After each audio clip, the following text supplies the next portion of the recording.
આવવા દો તમ તારે જાણે કહીએ ચાલુ જ રાખ આખી ગાડી ખાલી કરી નાખ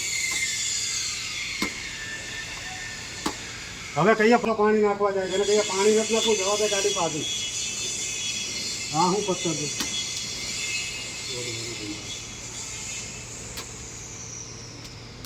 હવે હમણાં હું ના કહું ત્યાં સુધી ચાલુ ના કરાવતો